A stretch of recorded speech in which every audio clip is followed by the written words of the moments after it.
لە هەرجاکی بن دەم باش دەمێ پێشکەشکە نابوتەنە دەمژمێر شەشە و دەستپێکێ دەژی سارنوچە خەڵوسی ئاکار وەزیرە بەڕەوانیە تورکیا تەکەزیل سەردەوی ئەنینە کارێ هەڤەش لەگەل ئەمریکا دەربارەی ئاواکردنا ناوچەیە ئارام دەکێ. ڕۆژنامەیە وۆڵستریت ژۆرنال بەڵاوکریەک و ئەگەر تورکیا ریشی ڕۆژاوای کوردستانی بکە ئەمریکا و هێزن خوا بەکشینێ. پەیمانیان نیشتیمانی ئۆپۆزیسیۆنە سووریە گوت و بەرهەفکردنا دەستورەکە نوش بۆی سووریە بتەنێ نکارێ بە گواستنە سیاسی یا ڕاستەقینە بژیبینێ. لە کامپە ئەلهۆڵژنن داعشێ دەتاوانن کوشتنا سویلاندا بەردەوامن و داوین تاوان کوشتنا جوانێکی بنابێ عەبدوڵڵا ئەحمەد بوو.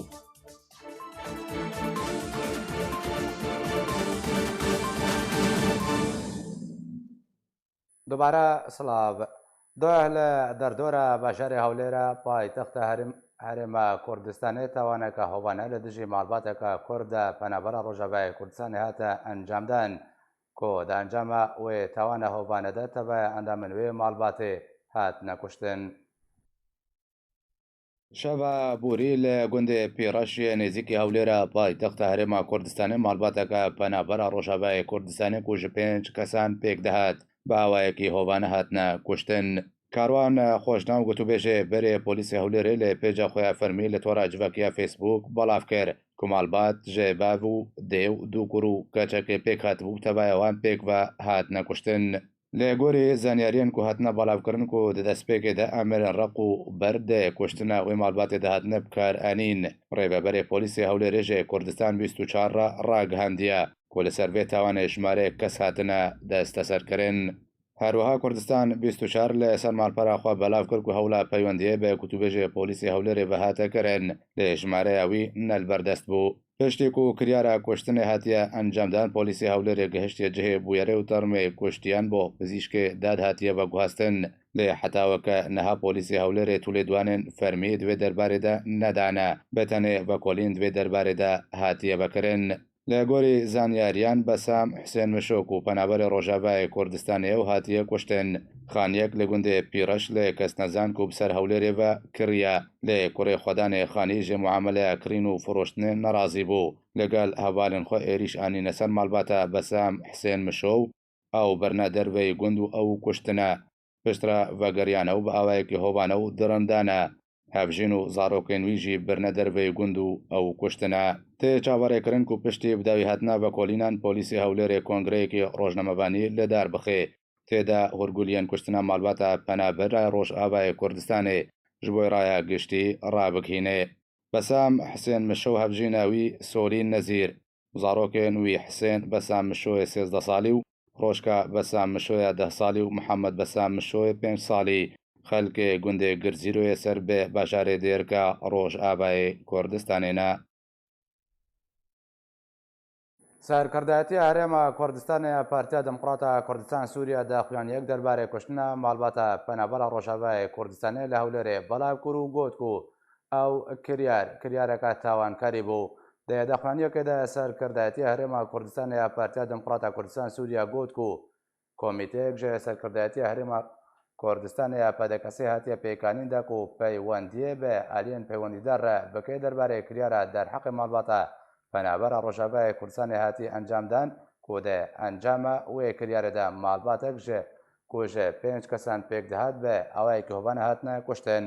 هەروها دێ دەخوایانە خۆدە پەدەکەسە دەخواست ژێ کوردن ڕۆژاوای کوردستانیان لە هەولێرە دمێنین کرد و ئارام بن و باندۆرە گوتنێن جەواشەکاری لە وان نەوێکردن ji ber ئەو کەسێن بێ vê tawana hovana rabûnewê werne siza dan.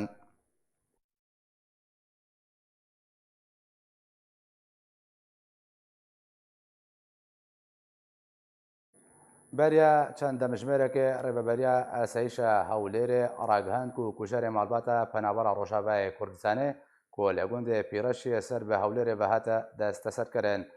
دەخوێنیەکەدا ڕێبەبەریە ئاسایشە هەولێر ڕاگەهاند و کوژەرێ ماڵباتێ بێناوێ فەریدۆن ڕەمەدان کەریمە و دەمپێدان بێتەوانە خۆدای کریە و پشتی بداوی هاتنە بە کۆلینان تەبایە هەورگولیان وێوەرنە ڕاگەهاندن. هەروها ڕێبەبەریە ئاسایش هەولێرێ ئەشکەرە کرد و دەکریارە کوشتنێدا کوژەر چەک بەکارهانیە.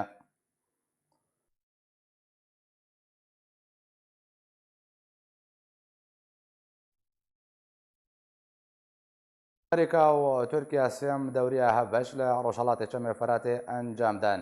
ئەوژی دێ چارچۆڤەیە قوناغایەکێ ژێ ئەبەکردنا ناوچەیە ئارام. وەزارەتە بەڕێوەبانیە تورکیا ڕاگەهاند و ئیرۆ تورکیا و ئەمریکا دەوریا سێمیە هەبەش لە ڕۆژهەڵاتی چەمێ فەراتێ ئەنجامدان و دەوریا هەبەشژێ زەریپۆشان و بالەفرێن بێ فڕۆکبان پێک دەهات. هەروها وەزارەتە بەڕێوەبانیە تورکیا گوت و دەوریا هەبەش لە ڕۆژهەڵاتێ گرێسپی هاتە ئەنجامدان.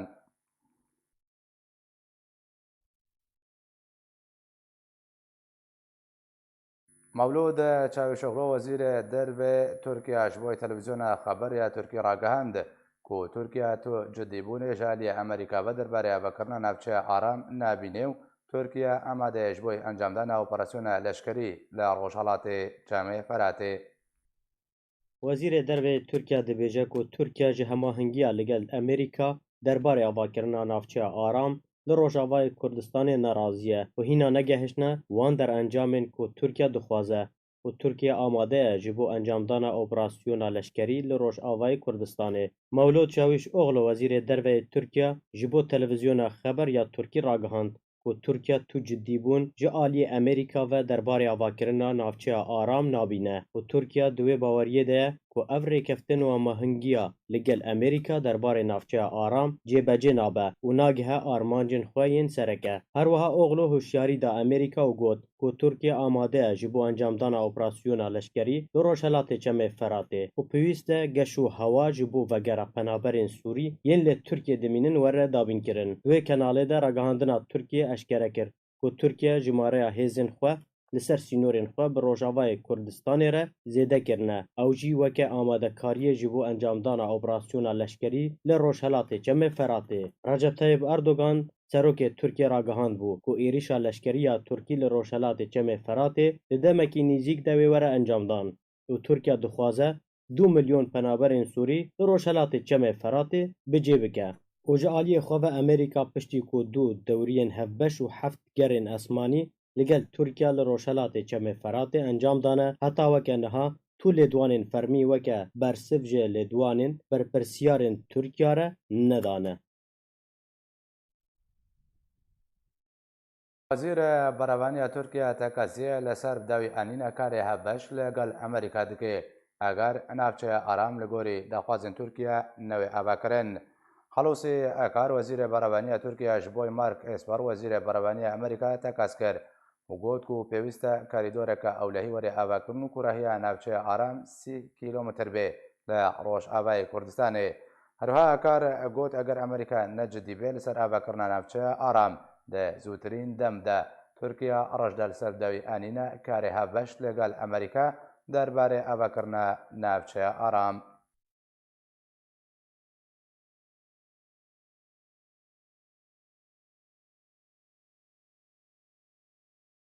بەرپرسنە ئەمریکی ڕاگەهاندن و ئەگەر هەیە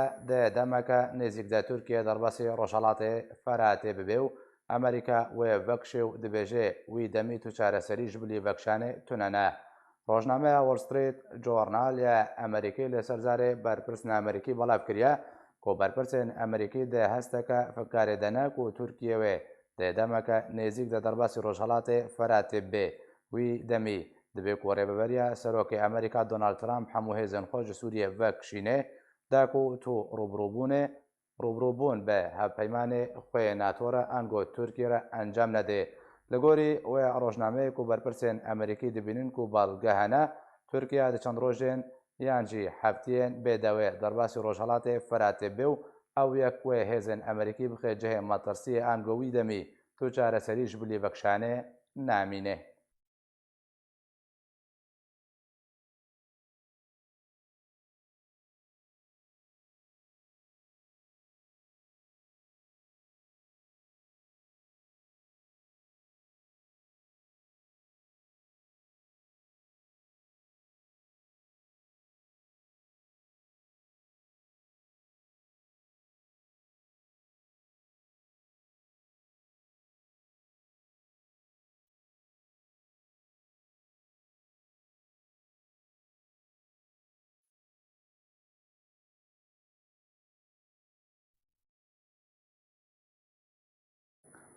پەیمانیە نیشتیمانیە هێزن شۆڕەش و ئۆپۆزیسیۆنە سووریە گوت بەرهەوکردنا دەستورەکە نوژ بۆی سووریە بتەنێ نگارێ بە گوازنە سیاسی یا ڕاستەقینە بجیبینێ. هەفپەیمانیە نیشتیمانیە هێزن شۆڕەشی و ئۆپۆزیسیۆنە سووری گوت بەرهەفکردنا دەستورەکە نو ji bo Sûriyê bi tenê nikare veguhestina siyasî ya rastaqîne bicêbîne. Duh desteya siyasî ya hevpeymaniya opozisyona Sûrî civateke xwe ya asayî li dar xist û têde encamên karên ofîs û komîteyan serbarê devdîtinên vê dawiyê ku hevpeymaniya opozisyonê derbarê pêşhateyên siyasî û meydanî encam dane hatine gengeşekirin. Di civîna desteya siyasî ya hevpeymaniya opozisyona Sûrî de tekezî li ser dîtin û pêngavên ku dê ji bo wê yekê kar ji aliyê koalîsyonê ve were kirin hate kirin ji wan xalan jî giringiya bi serxistina ezmûna rêveberiyê li navçeyê jêr kontrola opozisyonê piştevaniya hikûmeta Sûriya demkî ji bo avakirina artêşeke niştîmanî û pêşxistina xizmetgozariyan danîna planekî tevehdarane weke amadekarî ji bo proseya hilbijartinê bi serpirestiyekî navdewletî. Berhevkirina destûrekî nû ji bo Sûriyê bi tenê nikare veguhestina siyasî ya rastaqîne li gorî peyamnameya Cinêfê û biryara 2254 bicêbîne. Duê civînê de her wiha derencamên seredana ji bo Washington û New Yorkê di çarçobeya civînên komeleya giştî ya neteweyên yekgirtî de û tekezî li ser girengiya bicêkirina biryara 2254 bi tevahî li gorî xişteyekî gav bi gav ya demkî ku ji desteyekî hikûmranî ya veguhêz dest pê dike hate gengeşekirin.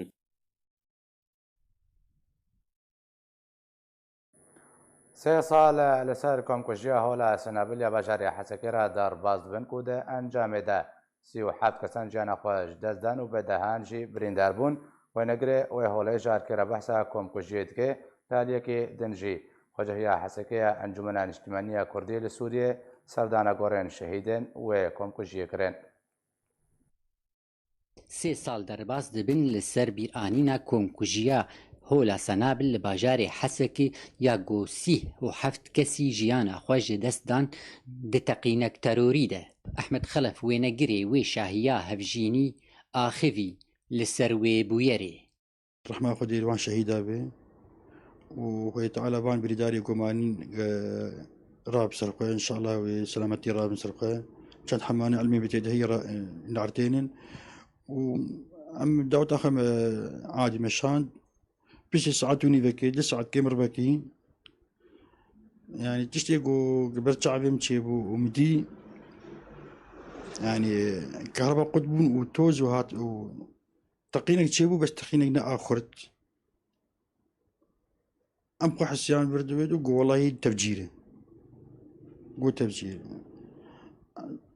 مەضۆی خۆ بێخستن سەربان موبایلاتە خۆ مەیتکەرە عەردێ هەبوون ئێ بێنک بوون ئێ بێسەری بوون ئێ بریندار بوون يعني سەقفێ هاتن خوارێ نە سەقفێ کامل سەقفێ مستعار هات خوارێ خۆدی علمی بەتێدا هەبوو چاغێ گۆ تقریبا 36 شەیکەتن و چاغێ زێدەی سەدیجی بریندار بوون ئەم چوون سێ مستەشفا بێ دەرێ و چوون قامشلۆ بریندار هەبوون ومەسا تەقینێ ئەم نزانم بێ کێ تەقان حەیان هاژی ئەم پرسنجی ئەم نزانن دبێژن عەمری 16 ساڵی بوو 14 ساڵی 14 حەیا 16 بوو دەرباسوی و خەفە جراندی هەلتەڕاگەل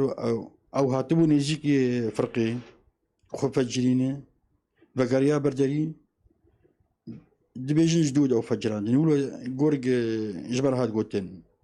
ئەم نزانن نەوی خۆفەجرانش دوور هاتی فەجراندن ئەم نزانن.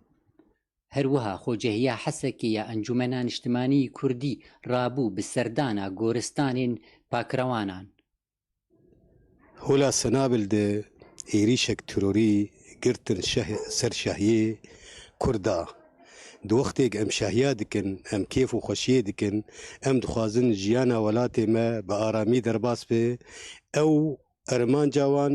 ne malek tenêyê ne malbatek tenêyê ermanca tîrorê Kurd û Kurdistan e em wek millet وەکی دیرۆکی سەرخاکە خۆ ژیان دکن ماوێ خۆی ڕەوا ئەم پێکتینن ئەم دخوازن ماوێ مەی ڕەوا دهندڕێ وڵاتێ مە سووری دێ وەک نەتەوا ددوا دهندڕێوی وڵاتی تێ پێک بێئانین. هیجایە گوتنێ تەقینە هۆلا سەنابل لە باژارێ حەسەکێ di sala 2016 sisiyê meha deha hate bûyer û 37 kesî jiyana xwe têde ji dest dan û bêhtirîn ji 100 kesî birîndar bûn. Dara Ebdo, Hesekê. زێبەگەرمە مێژارە هەڵوێستە تورکی دەربارەی ناوچەیە ئارام و بە تایبەتی تێکدانە هەماهەنگی و کاری هەبەش لەگەڵ ئەمریکا و دەهەمان دەمێدەژی ئەو راپۆرتاک و ڕۆژنامە ئەمریکی بەڵاوکردی و تێدە دەبێژێ تورکیاوێ ئێریشی ڕۆژهەڵاتی چەمێ فەراتی بکێت دەرباس بێ و ئەمریکاوێ هێزن خۆ بەکشێنێ میوەبەنداریە بڕێز فێسال یوسف ئەندامێ دەستەیە سەرۆکاتی ئەنجومەنە نیشتیمانیە کورد لە سووریێ کردیا برێز فێسال دەمباش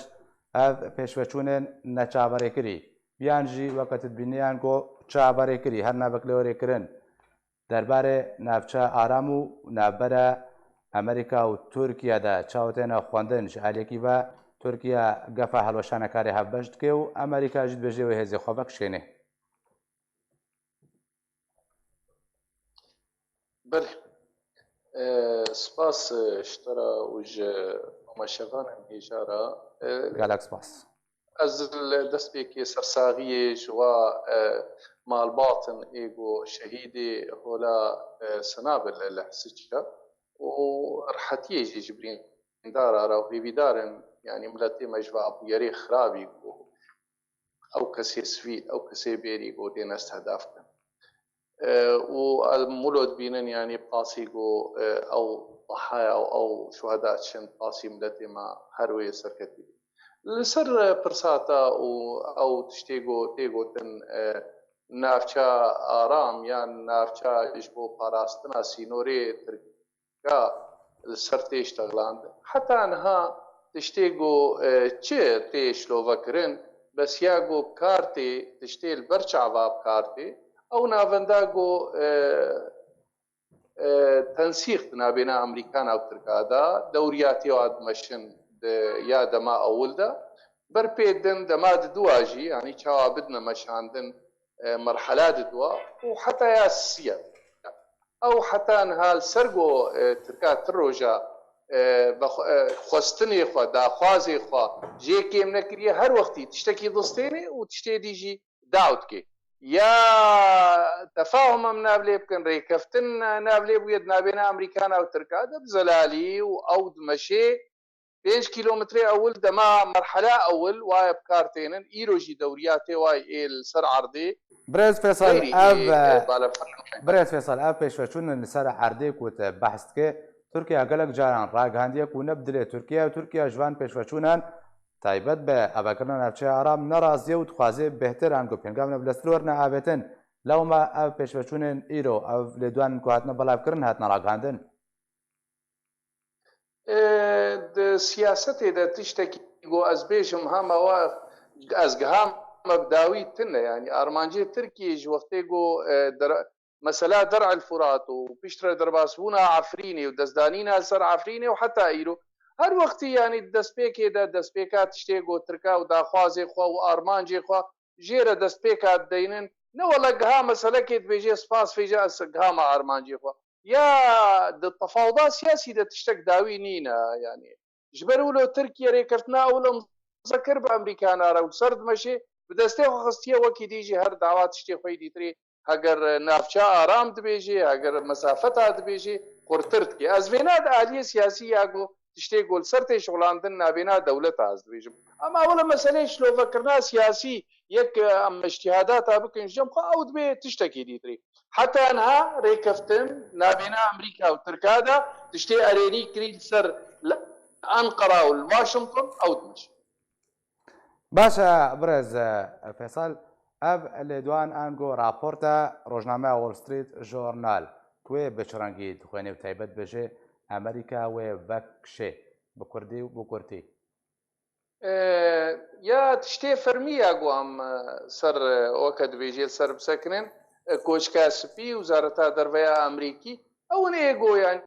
وەک دبێژێ سیاسەتە ئەمریکانە دێنیشاندان نونەرێک دبن تا گۆن دەشخۆرە تشتێکی دبێژەیەکی دیدی ئیطاری خزمەتاوێ سیاسەتاوادە بۆ بخوازن دەغتێ لە تورکیا بکەن یا لە قەسەدێ بکەن ئەو گۆتنن تەکتیکی دوی وەختی دەتێن لیا براجی حتانها نەبووە دلشکە دجێشێ حلف الناتۆ دەکەتنە هەمبەر هەفتوودا شەرێ هەفتوو کردنا حتانها نەت خوندنێ دە نەت بیستنێ دەم نەدیتە تالی بەرجەوەندەی ئەمریکانە ترکارە و ئێ ترکاشی بە ئەمریکانارە ئەو تەسویاتێ گۆلسەر واوە ئێ مەشاندن بی دەلیل ئەڤرێ کەفتنا گوت هەفتێ باغێدا چێکردن و ئیرۆژی دمەشێ حتانها ئەز دبێژم حتا ئیرۆژی بێ ئەمریکانە ترک نکارن دەرباس بن ئلت حالەتێکی دەت بن تاولێرە موافقەکێ هەڵدورە بدن باش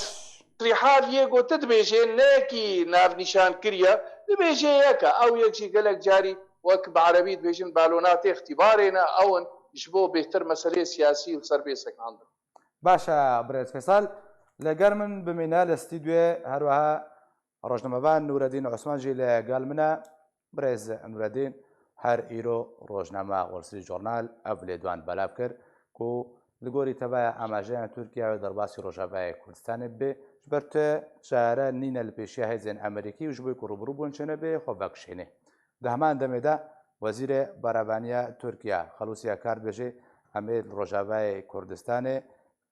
چارەیەکە باش بۆی کوردان بین ببن و جێوە بجهەکی ئەو لە و ئارام و نەهێنزیا بکەوە ئەف لێدوان و ڤەکشانە ئەمریکی و گەفێن تورکی چاوەتت خوێنێ نەڕیناتە چیە ئەگەر هەبنە ڕاستیەک ئە پێش بەچوون جە دەربەین بێژن شتێک و هاتە پێشبینیکردن سپاس بۆ ئەف دەرفەتدایمە جاردی ئەم سلاوی خۆش بۆەش بۆ تەماشەواناتشین گەلک سپاس گەلک مەمنون داویە دەولەتی مازن نەوەک مەرۆ دفکردن وەک حەزبێمە نوعك سياسات ما دمارس عن انه بترجع ما اخلاق تفلي سياسات يذكر وبات تشتكي له تني مدارس السياسات يدود بارتي ما اظن ايك دوله عبريه بدبن للجمع الغايه تبرر الوسيله يعني افا سيستم كفن ساي كفن ميكولا ميكافيلي داني ما دام ارماج دولتي اذن حتى ملتي وي دولتي ديجي وي وكوي يعني نمونه جانا خو بيشاندان امريكا تشي دبون ديجي دستوردان امريكا د عراق داناوي ايام جورج بوش شيكاغو ملتي امريكي دركتن ديجي اوباما جو جورج بوش جو زي ليخم يعني زي ليخم ديجي كوملغان اف دولتي ساكني ديجي انجمن اولكاري ساكني وقال لك ولات اوروبا ديجي وي روسيا وصين ديجي وي ايران وتركيا ديجي وي ليخس يعني الفيدري الرحم دي سياساتي تند فرت واخلاقي تكلي بيناب داويد قاعد اف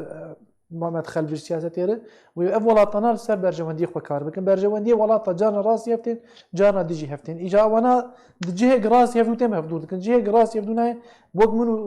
بارتي ماني دين يعني حوالي ما يعني ان افشي شرق الاوسط روجلات نافين شر هفناكش برج مكلف السرمان شر جبولو اگر في شكل يم لبنان في منظوري ده امريكا وق مساله دي بيجي انه زي جبو كونتاكت نابرا منو ارتشا تركي تشينه بلكي أسنك خوفكشين بس باوري عمد ناجي حد بيجاري أمريكا فاجا باوري لأنه مثلا زانيارين يا معلومات أمريكا خو ناجي حياوي داويا جناف شيء شيء دركه في جبر أويجي هناك بروجين وهن ولو إما أمدبينن أو بروجان هي نزل على جمار قال لك جارا أمدبينن رولا أمريكا نزل على بروجي ونزل على كورسان بس بلي أنا هاجي أمريكا قلت بريز نوردين كويس سوريا بكشي ترامب قلت نقول أري من في إشارات بيبكره بس جيفا قريا جيفا نقريا جوي داخل يعني يا اخوان دونالد ترامب جوان رئيس امريكا ايق قلكي بصراحه حد اشتغله وقت قافت بيجي تشتكي بيجي او تشتكي براستي بهوريا اي بيتي بس وين شغال قد بهوريا فاكشين دخات لكن وقت قافت اجبرتشن هن دستي اداري دن وتشتن هن دستي رئيس دن رئيس كارد باندوري لي بك يان كيم يان زياده بك يان درن بخ يان زوتر بخ اما مساله تشنا الغابك رئيس جم قادر او تشتنا جدول اداره امريكي دبه باوريا مد الجورج تمج إدارة أمريكي فهم كريو دهاتي خو يعني كرن قالك دوائر ويني مراكز قرار هنا أوانا نتني بريار دخل دستي سروك ده يان بريار تخن دستي سروك وزير برفاني يان وزير دربة أو دوائر مراكز قرار أوانا سياسة دمدرج أمريكا داتين بربيه كي هشت زختك لسر ترامب كرن جوجوي قوتنا خوي قوتي از فكشم واز كورسانا سوري تركي بهرم بفي قوتنا قوت بفي تعبير قوت جو از سوري دركم سوري جيش زي بدمته جاردوغان قوت المواجهه وجاردوغان مش فتراكي قوت ام درناك يعني مساله اف جا روش كده بيجي از داعش روش كده بيجي از بو ايران دفرتم روش كده بلكي بيجي حياه على سريا سياسي بديتن انا قش بهاننه بباور يامد في فتره هذا وان صالة بين بلكي حياة 6 صالة ديجي أمريكا ويش كورسانا سوري درنكها فجبر هنك ترتيبات اللي بندنا في شيء جبوها مش بيرنا كان صالة سوفيت كتيج نوتو كده كتيا سوفيت أمريكا السروي كجرينجية كما زند دي حرب ولاتك بري ده بيمانة كده بو يام بسوفيت ربو أمريكا ده هذا خوي سربازي تخيه ونمو نشان قال لك أنا أفغانستان عراق سوري وحيانها دورسة إيران دورها برز نور الدين تخازم هرد تشارشوية سوري دبي برز فيصل تخازم أماجا خالك جرينج بدم دماكو بري تركيا درباسي عفريني جيبه هزن روسي لعفريني هبون ارتش روسي خو بکشان امریکان ها به اشکره دبیجه اگر کو ترکیه دست به اپراسیون بکه تکازیل سر اماجاند که کو ترکیه دمک نزیک دش درباسي روجرات چمی فرات به جبر کو روبروبون چنه به امریکا خو بکشنه امریکا جنها د بحثه بکشانت که وکو امدکاریک جبوی دراسونه ترکیه بناریناتا نابجن د سيناريو نزیک نجاب لالي عفرين روسيا خو بکشل علی روجرات چمی فرات امریکا خو بکشنه بری ویژن سر سکنین و میخانه تشی برجوانده دولتا اشتكي جو بيجن يعني وقت بي نابي وقت برجوانده افكارتين نو نمشي يجبو آلية اخلاقي فينا يعني مثلا امريكان اگر اون شوبين يعني وزيري دربه يا امريكا اي ليبرين لازم اي تركا دبيجي بري حفتيكي وقت ترامب واردوغان بهفتوره بتلفون يشتغلينا جارة كدي تكسكريا ترامب جو امي فاكشن يعني نا معنين لسوريا برجوانده امريكا يعني الفيدري حتى ايرو وزير دربه يعني برز فيصل بلي ايرو وزير دربه تركيا مولود چاويش اوغلو برياكوس بما استوديو انو چاوي هاتا بلاب كرن بيجي كو ترامب جا اردوغان را گوتيا كو اوي فاكشن ابغوتني يا وزير يعني مش نهام اشترى دبيجي بري حفتيكي وقت جو اردوغان وترامب هبدور اشترى بيجي زي امي فاكشن يعني تاني بريارة رئيس امريكا يعني وقت جو تويت او جو امي فاكشن مثلا فاكشن دني بالنسبه وانا غيري ولو اوساطي امريكيه جو حتى انا دنجي خوجيت يعني انه حتى داوي امنامي من برجو دياد جهه هي ونقلب لشكريبي يا سركي برست بي استراتيجية أمريكي هات باراستنا مسألة تايبتمندية كردي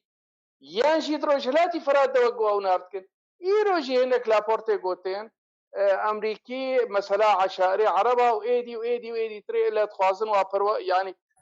رولكي بتنوا لجمع حتى أنها لجمع نخويا يقو استراتيجية كأمريكي هات باراستنا هرمك إيه كردي ده يعني رنقك دي بدليل دوبو يعني كوميتا دستوري جوتشيبو اجماعك بنسبة امريكانا بنسبة روسا بنسبة تماما مش قرتنا يكرن نو دبيجن ولا ابنا بشي سوري تمام دبي ترليب وقو بريد جنيفا برجوان ديوا بربوية چنچار سريا سياسي دو پینچار برجوان ديوا اون اواقو ايرو كارمن بابدور ريكفتنات كن پینچ دولتين مظن سوريا دا جاردو آزمان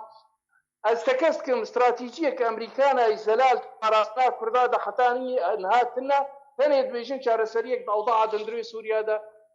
ما في حرفك هاتي بباراسنا باشا دبي حالته دا بريس أمريكانا أنا ليبورين يتخوازم مثلا بيكهاتن عرب الديرية الرقايوانا مسألة وايلة توي يعني تبرز غريكي واني انتني ايه كردينا ام دفينا بيرت بيجن ياغو تيخوستن نسبة أمريكي فكشان يامان برسال قوت بي استراتيجيكا وها حتى انها باراستنا كردي زلال حتى انها تشتكش مرة نقوتنا نخويايا ليه فكشن لا فكشن كسا كيجي ترامب نقوتيا او بريارا خوز جيبا قراما ثاني وزير دفاعي استقالة خودا هناك نرين نوكها نابنا وزارة خارجية ويا دفاع السر عرضي ومسألة جيتيا واي داعش انه افتنبن ولا هناك كس شريك مرهب شرطة اما مسألة سياسية تشتكي دي حتى انها بناريناتا بريس فيصل بناريناتا امريكا دمن هذا بناكشي وكو قلت بيجي من قوتينها از بيجم قريدا يبرجوان ديابت كيجا لحظه ده امريكي كارن برياري بدن بيش نوع بكشيان يعني تشتكي جو والزام كيتنا جارادي تري وقتها ترامب وزير دفاع استقالك وقال لك استقالك وحتى بري فتره كمستشار امن القوميه جون بولتون ايجو هندي اردوغان استقبالين كر بري دمكس او يجي استقالك هناك جبي او بروبلمي سوريا جي او جي تشتي قد يكش تشتي قد سرسكني استقالونا متفاهم مثلا فكشانا امريكانا يعني هر وقت وارد فاكشن كي جا كيلكي والتوقيت لا قال كي مشكله كدرو كيم يا درو زيدا بس وقت يقول برواي فاكشن ودبيجن مقابله يجي دبيجن داعش دبيجن ريغرتن في شا ايراني ريغرتنا في شا ايراني هقري بقرن بيتر استراتيجيات عراقيده وقواعد عراقيده خرسرن سوريا حتى انها وقت دبيجن مي فاكشن قوتن باراستن قو كردنا هنا كشتن تعدل شريكي منه زيدي ولا تشتكي دي سياسي الجمعانينا وحتى انا هاجي وقتاش افغانديات وليد خوازن وقتاش سعوديه وات خوازن وقتاش عشاره خوازن رجع كي بدنا شكرن جراهام سناتوري امريكي قال كي مستواي بلنتين دي وقت دجبوره العام الامريكي لبطي او جيرو انها برنجا كي برنجي دي تري جيفري وايدي ديفيجن مطر سيني تركا ايدي بمطر سيني تركا حتى انها يرو اوضاعوا لون دميني استراتيجيه امريكي ام كارن هلوستي بدن ام كاربن صب استراتيجياتي بر سوريا بربيتشي اطاري سوريا باشروجي قد اطاري دستور ده ام كارن شويه شبكن وقت بيكاتك كردي رجلاتي فرات رقه وديت مشكله وايده توينين المساله وايد اداري ودهندروي سوريا ده او يعني وقت بيجي نوك ما كرديا دا خوازي ما او ياقو ام كجيره بشغلن ام بحث بكن بريكي شريا صبا ابدا سوريا قوبي دانين اجتماع دولي دانين بشعديريك دولي او كاري ما فهم لتي مجالك او كاري كنت بحث كي جبوي دوزا كردي تا اما جاب خالك جرينج داتا جو امريكا بتو او كان بيجن جارانتيا جبوي دوزا كردي نتو كردي ندا هل قدام كو بخوازي گولی برجوندی خوی خوابکشینه دوردا کرد چارنوی سواد اگر برجوندین امریکا لنابچه نمانو وکشیا چارنوی سوا چ به کرد پیوسته چبکن حتی کو بکاربن لسر خاک خو ما في خوب دس ببینه عكسنا يعني مثلا ما في كردان نب مانو نمانا امريكانا بيتبلي خوستنا مت بيجي از خوازم يعني ايرو امريكي بمينن بيجن اشبو باراستنا ما في ملتي كل دوبو عفرين هرمكي قال لك جرينج بالنسبه ما كردستان سوريا وجرينجتين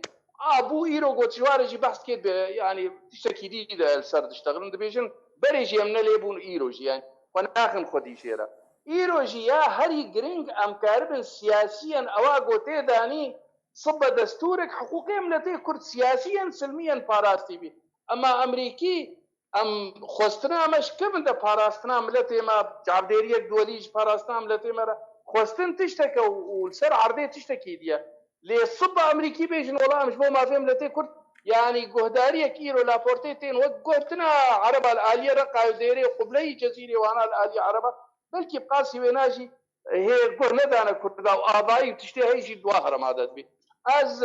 خوستنك باراسلام لتيما جارك دي هكا درباسبونك تركاب خوازن درباسبن تجربه عفرين دوباره نبي ام كاربن هالوسطا يكبي كرديا جو دستوري جو سوريا دبي دانين او شعبديريا دولي بالكامل يكبي جينا فلان نزاچا تماما شعبديري كريا ام كاربن جويره بشغلن يك هالوسطي ام وقت انجمنان اجتماعي كردي ام دوي دلگور خو غابات ابيجنو امي بردوام بي باشا قالك سباز جبوي بريز فيصل يوسف اندام دستا سرقاتي انجمن اجتماعيه كرد سوريا كل قال من بو لازم بقر ما جمع فانخوا بريز نور الدين عثمان بريز نور الدين ما برسك راستي بريز فيصل كر حمان اسمون انقول نمونه دوباره نابدا مع روسيا جعفرين خو بكشاو تركيا ضرباس وروجرات جمع فراتجي نهاجو بتايبتي ايرو دهو ايرو لدوانا لسر يك دركت نجالي بربرسين تركا او رابورتا روجنامه وولستريت امريكي تركيا تكازيه لسر تيكدانا كاري هبجل الامريكات كي اگر كنا چارا نلغوري دا خوازي ويب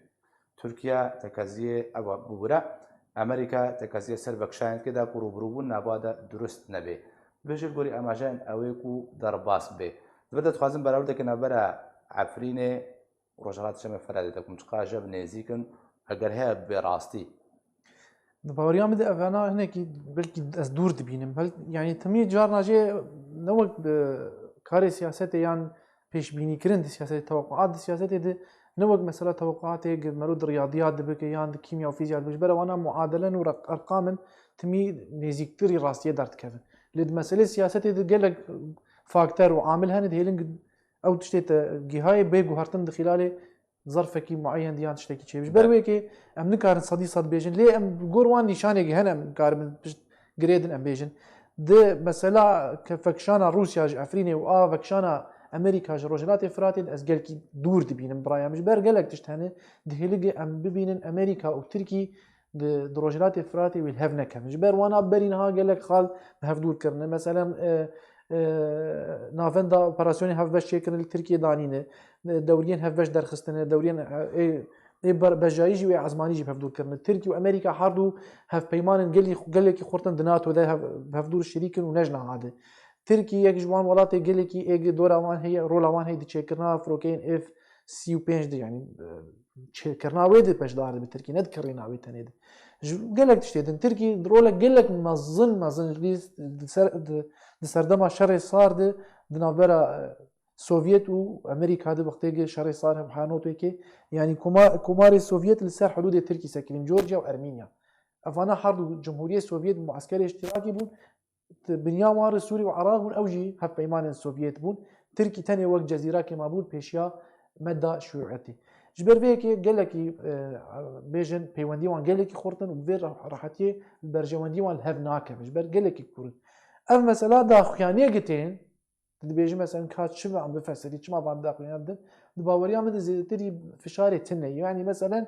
فشار سركي يعني تركي وقف فشاري سر واشنطن دكه سر امريكا دكه تنك از اجبر خوف درباس تنك از اجبر خوف بكم تنك از باش تبر برسن امريكي يجي فشاري بكم برارينا مد اجات ببور قالت مجالي بدل از بازر ام بيتر درايا مد ابا فشارج على امريكا في نسر تركي تاني جبر قافا قنافشي آرام چه ببه ونرگور بيجن سياسة أمريكا به يعني تمير يعني دستي دريش تيدج تركي ربه بلكي الحسابي واشنطن نايش بولو أمريكا دخوازه هنك تنازلاتش تركي جي بستين وجو أوروبا جي بستين قافا تركي هجر أمريكا في قلنا خب في قفا خد بكاتين قفيل كيدك أولي تركي كي بشوي أوروبا دك جبر تركي درباز بتاني ويسرب بكلفة وهجرات دين شيء ببي أوروبا جت كفتش قليدة جبوه كيد خوازه بقي إلى وقت مثلا تعالوا إلى كلمة سواء أوروبا وتركي وأمريكا مثلا جده لدوانين بربرسين تركي دربار نافشة آرام يك لدوانا بربرسين أمريكينينا أمريكا بتوعي كي برسوا بجدي نادي جلسر آستي سروكاتية بقرا حتى توري وزارتي وبربرسين بلا برنجي تركيا بدهان لدوان رادك هند بر نافشارم بدر باس ونو بهم هنگي وكن أمريكا بدنجي هل دبجري أفشرو بجرتك بر دستي أمريكا دافا صار دي دستي تركي دافا قرب دي أفا ناب وكفدو أي أمريكا دي بيجي أف نافشان شر داعش دي وأم بين أنا كافيت تشتي بكن مثلا هسدي وأنا خوش بر بخنو شر داعش نمات كن دبقو فراغك شيء بوق مثلا بشتي كركوكي طبعا بحثا كركوكي ناك اللي مثال نزيكي أم الشيء بشيء يذكر يعني او دبيجن هجر تشتك شيب وشر داعش بي سكنادم جاري خبري خستندك اف جروبا تيروريست جبر قالك نها هشياريش قالك ولاطه وش قالك جهتها فهي داعش اللي كردستان سوري المنطقه عربي ايجل ديري رقه وغيري والفيرجي الدوره كركوكي وغيري خب نافشين سينوري خبري خستندك او دبيجن ام ترسن جاردي بيش بربيكي قالك مجاملات تركي ناقد بيجي ام بوفيكي مي حبكي هاج هسدي هبن افيا دهيل قالك حساسيه الجم تركي تشي تركي بيجي بافي من اف مساله هاني دبي خلاص باف سينوري من سينوري من 6 كيلومتر دبن تهديد دي دبن قفيدي رخصتنك تركي نافلي بكاكات رخصتنك تروستي دناف ليستان اف دولتي دا ايكتي اوروبا وامريكا هذا وقت حسبك تروستي ناس كرن جبولو دبيجي افاش حقي مني وصار سينوري من التهديد جبر فيكي دبيمون حدك جبينار دينن حد جبر بين دانين دبين افشي ارام شي تركي قافا جبينا دبيجي تركي مش دل دبيجنا نحن كاتك وتهديدات جديد واحتمالك ما اظن هي كفش صحيح برجح الداويه داويده امريكا تضحيه بتركي ناك وك شريكه كي ما اظن الناتو شبو خاطري برجمنديا كردات فيد قلت نجيب زلال بكم جنابي طر داويه تركي قال كي دفينا عجله الامريكا كي امريكان كي معطلين كي جبولو اجرا درباسمونك وحادي هي اللي او اجرا هاني اصحاب كي زحمه دبين قال كي صار تركي مكلف قاسي الصديق درباسمونه وحادي 5 سادیز دمی و 5 سادیو بمیر بندی امریکا جبر سر مغلفه جبر گاوا کتک وکا عفرینه مثلا نتنی عفرینه و جاره نافچه گل کفری و پنابر مازن و هجراک مازن چه به اوه قد هندر دمانه و در کفن و ال ترکی جمانه ممکن بفجر در کم برف اوروبا گلک سپاس جبوی روشنامه‌وان نوردین و عثمان کل گلم بوی گلک سپاس سر صباح ایرو ولاتیکی به تمن کرد لگونده میدان که نافچه شرای عفرینا روجابای کردستانه دما هاوردار گریه لبردزان لگونده خوابگره شهید بو سر صباح ایرو ولاتیکی کرد به تمن لگونده میدان که این نافچه شرای عفرینا روجابای کردستانه دما هاوردار گریه لبردزان لگونده خوابگره شهید بو لگوری جدر نخوجهی که ولاتیه بناو عدنان رشید امیر سر صبح ایروج آلیه گروپا کو هولاد زیاد کر راستی گوله که هات و جیان خوش دست دا لسر وی بویر روانگاه سوریه مافی مروان بلاف کریا کو گروپا که هولد دا سر صبح ایرو دزیه بکا و دمی عدنان لسر دنگی وان دزان درکد و هولا ریگریه لوان کر لیچک داران گوله یک بردان سریوی و یک سر جیان خوش دست دا روانگاه هر وها گود کو اولاتیه بتمن بخوخ دی چامنا لواز و نخوش بو و باش نددید و دوهجی راستی هولک دزیات ترکتورا ویجی هاتبو لی او هول بسر نکدو لعالیه کی دن و لگوری ریخصنا مافی مروان لعفرینه کوری بندا چکداران بتنه 200 متریان دوری جهوی بو گری بو ریخصنا بناو سورین جبو راستی و دادوریه جی بلاف کربو کدمها ایلونا بوریده 127 حالتین گرتنه لعفرینه هاتنا انجام دان دناوان ده حفدجن و زاروک جی هبون در انجام پفچونەکە دا نابەرە کارکردنە و کادرۆیەکی پەکەکەدا لە بەژاری کوبانەی ڕۆژاوای کوردستانê کارکەرێک هاتە کوشتن و یەکی دەنجی بریندارکات لە گۆری کۆمەڵباتە وڵاتی هاتی کوشتن ڕاگەهاندی کوڕێوان محەممەد کەمال و دووارێ ئاباکردنەدا کار دەکردەمە لە سەر کارێ خوابوو بە هەنهەبارێن خۆرە لە ئاباهەیەکێ لە ڕۆژاوای بەژاری کوبانێ ناکۆکی دنابەرە وان و کادرۆیەکی پەکەکەدا دروست بوو سەربارکرد و کادرۆیە پەکەکە بە کلاشینکۆفاخوا ئەو گولە باران کرد و 4 گولە لە کوڕێوان کەتن و ژیانە خۆش دەستدا هەروەها کارکەرێکی دەنجی بریندار بوو قوربانی محەممەد کەمان خەڵکی بەژارێ کوبانەیە تەمەنیوی 40 ساڵە خێزاندار بوو باوێ 4 زاڕۆکانە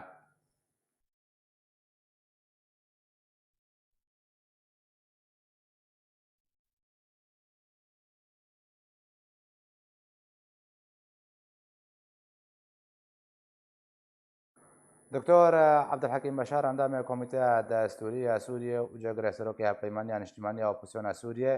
پەرتووکە خۆیان نۆ بنابێ سووریە ژە شۆڕەشێ بۆ کریزێ ئەمزە کرد و پەرتووکاویە هەفتانە تێچاپکردن مەراسیمن ئەمزەکردنە دۆه لە هۆلا کۆنفرانسە یا کاپیتۆل هۆتێل و سەرپەرشتیە دەستگەها سەمایە چاند و هونەرێ و بە ئامادەبوونە هەژمارێکە بەرپەرە ژە ئەنوونەرێن پارتیەن سیاسی و ڕێخستنێن جڤاکە سیڤیل و سیاستمەدار و چالاکوان و ڕەوشان بیران هاتە بڕێ بەبرێن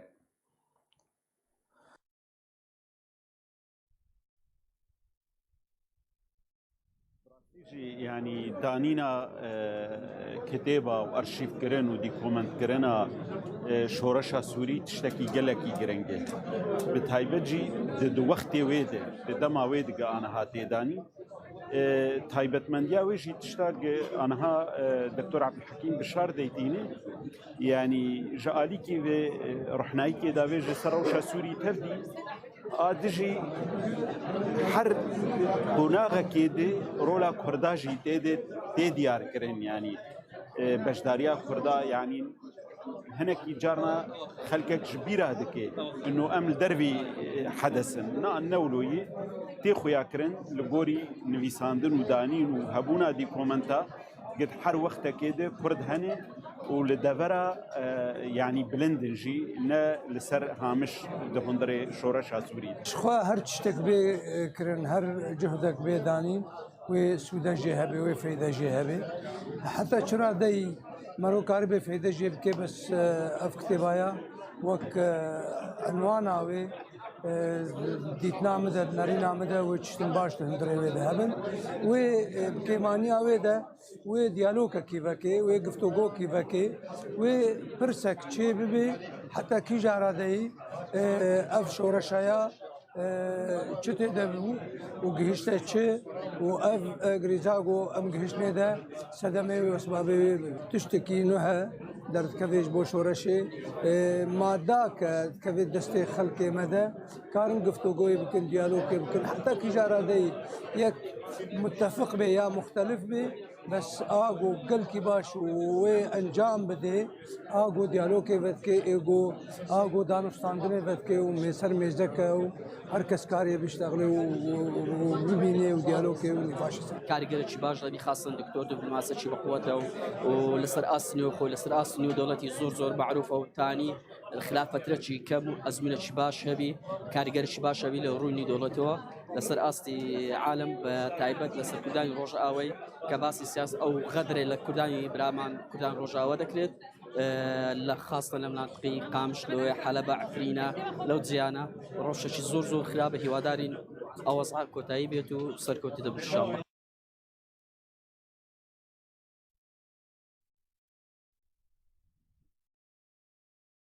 بەرێ بە داوی هاتنێ دووبارە سەرنووچە.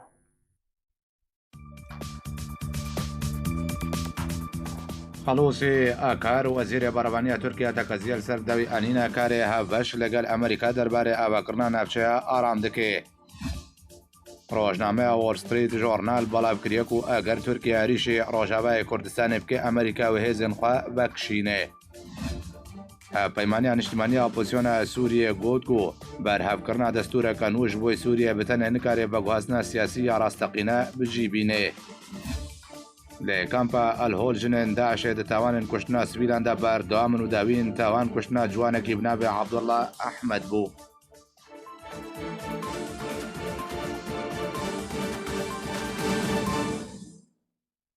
هەر شاد بن.